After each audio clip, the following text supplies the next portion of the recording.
Français. Moi, j'ai dit, je ne peux pas soigner les Français. Au contraire, toute l'Europe ou les États-Unis, tout le monde viendra se soigner en Afrique parce que c'est le berceau de l'humanité. Pas le contraire. Donc les plantes, les fruits, tout ce que je mets pour guérir les gens vient de mes propres mains. Ce sont mes recherches personnelles et par la grâce de Dieu, ça marche. À tous les coups, ça marche. Sauf certains cas dont je viens de dire, si c'est en phase terminale, il y a certains qu'on peut arriver à sauver et certains qu'on ne peut pas sauver. Coronavirus. Coronavirus, pourquoi les gens aiment toujours utiliser les gros mots pour pouvoir faire du mal ou bien affaiblir les autres? Coronavirus, on parle d'une grippe. Quand on parle de grippe, vous comprendrez déjà que la grippe, c'est la grippe. Même si au-dessus de cette grippe, il y a une présence un peu plus forte qui fait des effets et qui peut détruire en moins de 2 semaines, ça reste la grippe.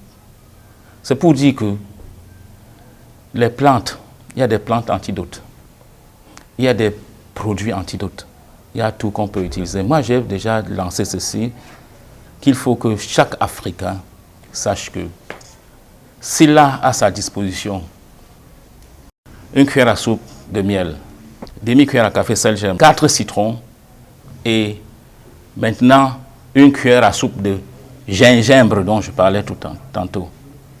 Si on prend tous ces mélanges, on met un verre d'eau, on ajoute un verre d'eau, on tamise pour donner une cuillère à soupe aux adultes et demi-cuillère ou bien encore cuillère à café aux enfants, vous verrez que la grippe en moins de 5 heures de temps va perdre tout son pouvoir. Et en une journée, on ne parlera plus de la grippe. Mais cependant, il faut le boire pendant 3 ou 4 jours au moins.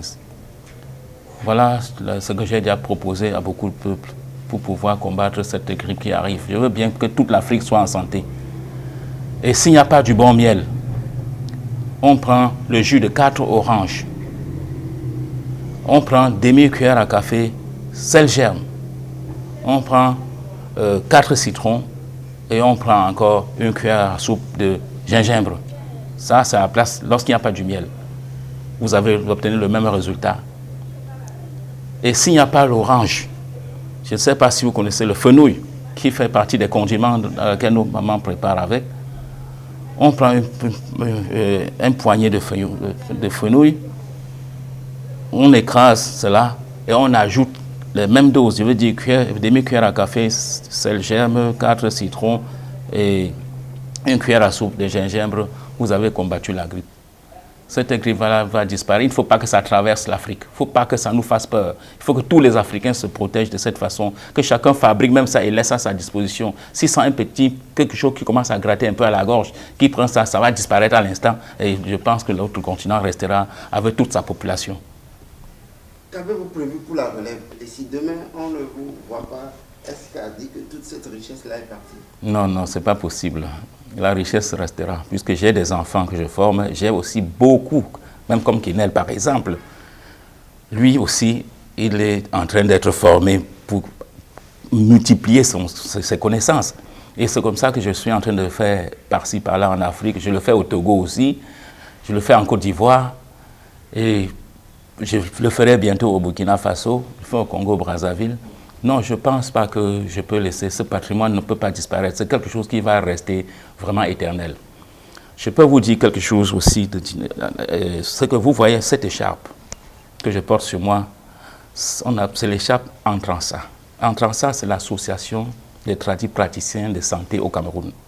Dans Antransa, nous avons prévu, même avec le concours de l'État déjà, d'enseigner dans des universités camerounaises, toutes les universités d'État, on va enseigner la médecine traditionnelle. Vous voyez que nous faisons des efforts pour que ça ne meure plus. Tous les enfants d'Afrique, nous voulons que cela soit ainsi. Et je laisse ce message comme ça, même pour que ma famille béninoise aussi, je veux dire toutes les autorités béninoises qui peuvent favoriser aussi cette expérience à nos enfants, qui le font parce que nous serons toujours disponibles et capables de former des enfants qui pourront encore revenir aussi au Bénin, enseigner la médecine traditionnelle dans des facultés de médecine aux enfants. C'est très important parce que chez nous, à Antransa, on a décidé de mettre la médecine africaine au-dessus de toutes les médecines. Parce que quoi? L'Europe a sa médecine, l'Asie a sa médecine, l'Amérique a sa médecine. Mais qu'est-ce qui fait que l'Afrique n'a pas de médecine aussi imposante? Nous sommes tous accrochés à la médecine des autres. Et pourtant, l'alimentation américaine n'est pas l'alimentation africaine. Ce qui fait que la médecine américaine ne peut pas nous apporter un résultat favorable, absolument. L'alimentation européenne de même, l'alimentation asiatique de même. Mais nous sommes plutôt le peuple le plus riche en faune et en flore. Nous sommes le plus riche en tout, en minéraux. Donc qu'est-ce qui nous manque ici? Puisque tous les autres peuples dont je parle viennent se ravitailler, viennent chercher les plantes en Afrique pour fabriquer des comprimés et nous donner des génériques. Donc je pense bien que si tous nos chefs d'État pensent comme moi, on fera quelque chose de bien pour l'Afrique et ce que nous faisons ne quittera jamais ce monde, ce serait éternel. Donc un conseil général pour que nous évitions la maladie. Déjà, il faut penser à la vieille méthode des parents. Les parents pugeaient les enfants au moins une fois tous les 6 mois ou une fois tous les 3 mois. Et ça veut dire, quand je dis 3 mois, pareil, ça dépendait des saisons.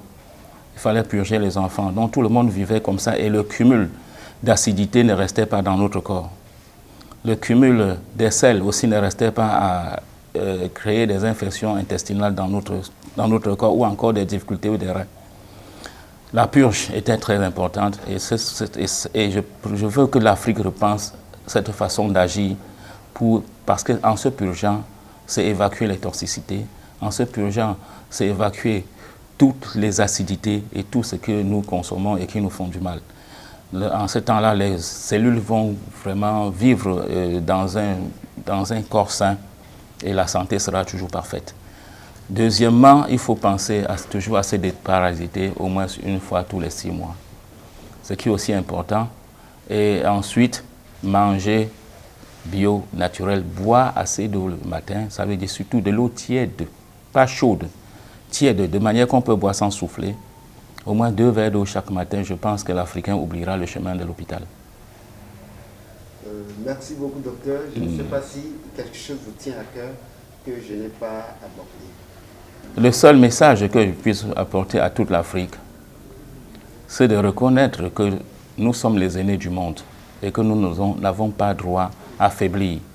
Que nous soyons tous conscients de notre position d'aînés et que nous nous battons pour que la santé règne partout. Ce que je peux encore ajouter, c'est que les responsables africains pensent aussi nous soutenir et soutenir leur peuple dans ce sens, afin que toutes les maladies qu'on fabrique dans les laboratoires pour nous surprendre, que nous soyons aussi capables de défendre notre peuple sans compter toujours sur les autres. Parce qu'après tout, ce qu'on nous propose n'est pas forcément ce qu'il nous faut. Nous devions aussi faire quelque chose pour ce continent, surtout dans le domaine sanitaire. Ça veut dire que l'Afrique doit faire ce que j'appelle souvent la remise en question. Qu'est-ce qui a fait que nos aïeux vivaient très longtemps et qu'est-ce qui fait que nous mourons aujourd'hui inopinément?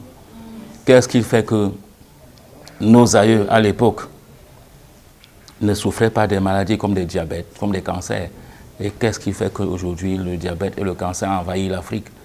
Donc c'est ces remises en question qui vont sauver l'Afrique. Et donc il faut penser profondément et regarder ce que nous sommes. Comme je disais tantôt, nous devons savoir ce que nous sommes, savoir ce qu'on veut et savoir où est-ce qu'on va.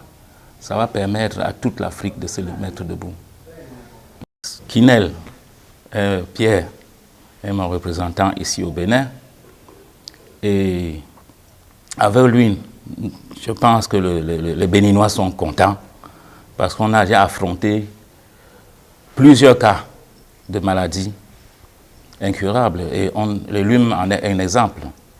Donc, je sais qu'avec lui ici au Bénin, il pourra vraiment ravitailler tous ceux qui seront dans le besoin et permettre à tout le Bénin, pour moi c'est ainsi que je veux bien dire, que tout le Bénin soit en santé, qu'on arrête de dépenser trop d'argent dans des comprimés, mais que tout le monde retourne à la nature, comme je disais tantôt. Grand merci, docteur. Okay. Merci à vous. Et nous vous souhaitons un très bon retour au Cameroun. Merci. Et les Béninois et les Africains vous remercient. Merci aussi. Merci. Je suis enchanté. Merci.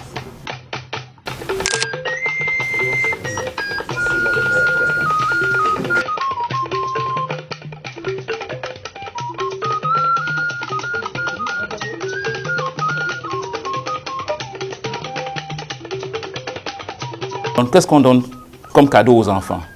Des poupées blanches. Je ne sais pas si vous comprenez, c'est la première sorcellerie, ça. Quand l'enfant vient au monde, le premier cadeau, c'est le blanc. On lui donne comme cadeau. C'est la même chose que je venais de dire tout à l'heure. Nous parlons Nartigal, nous parlons Napoléon, nous parlons de Jean-Paul Sartre, de tous ces gens. Mais on ne parle pas des héros africains. Ça veut dire que le formatage continue déjà à partir de l'école.